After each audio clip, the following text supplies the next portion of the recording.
The latest dietary guidelines from the Department of Agriculture and the Department of Health include recommendations for babies and toddlers for their first time. Now, those guidelines will be used by health professionals and policymakers as a foundation for federal nutrition programs. But there are some things every parent should know as well. And Dr. Reena Mehta, she is joining us now with some takeaways for what kids should be eating in those crucial early years. And thanks for joining us. So, when we talk about kids eating, different things, you want to make sure they're not getting too much sugar. You want to make sure the diet is good. So where do we go from here?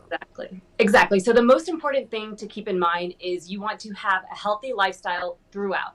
And the most important thing is starting in those early ages. So it's really exciting that the USDA has now included babies and toddlers from ages 0 to 2 years old in their recommendations for the first time. So there's basically 5 takeaway points that parents can learn with these new guidelines. And so number 1 was something that you already alluded to: no added sugar in food and beverages for the first 2 years of life. So that may include things like sodas or juices. About 5 million American children are obese. And so the thought is that if we can be preventative early on, we can actually hopefully prevent childhood obesity.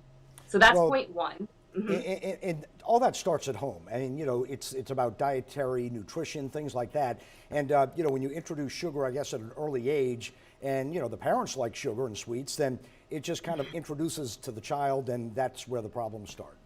We want to set the patterns early on, and healthy patterns.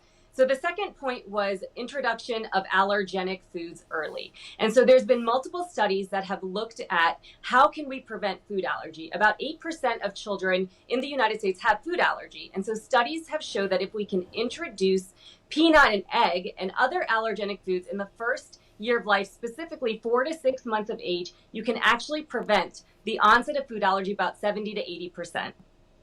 That's amazing. I mean, those things, again, it sounds so simple, right? But it's just, we have to do these things. I mean, it's kind of a change of what we have to do with our diet and what the newborn needs to eat or the young toddler needs to eat. So when you're preparing, I guess, foods, you have to kind of keep that in mind as well. Exactly. So you want to start introducing allergenic foods early. The third point is that a lot of pregnant women wonder, if I eat a lot of peanut or other allergenic foods or avoid these foods during pregnancy, can I prevent the onset of food allergy? And the answer is there is not enough evidence to show that what you do during pregnancy can impact food allergy in your child. So if you're a pregnant woman, eat as you will, because it doesn't typically impact what happens with your child.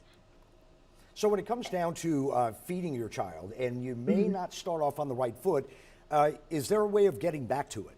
I mean, it's not a lost cause, is it? Of course not. Of course not. If you have a child who has a high risk for food allergy, you may decide to consult with your allergist on a safe way to do it. But no, it's not a lost cause. It's just the thought is to be preventative. So if we can start early on, we can try to, prevent things before they happen. But of course, there's ways that you can always backtrack and restart. And so the other recommendation is that, if possible, exclusive breastfeeding for the first 6 months of life. So breast milk contains a lot of nutrients, can actually prevent the onset of certain infections and type 1 diabetes. So if possible, it is good to provide your infant with breast milk early on if you can. And if not, then an iron fortified formula is the other way to go. Gotcha. If people want information on this or want to get in touch with you, how do they get in touch with you? Oh, that's a great question. So my practice is called Uptown Allergy and Asthma. I'm an allergist for adult and children. You can find me online at uptownallergyasthma.com, or you can look me up, Google me, and you'll find my phone number.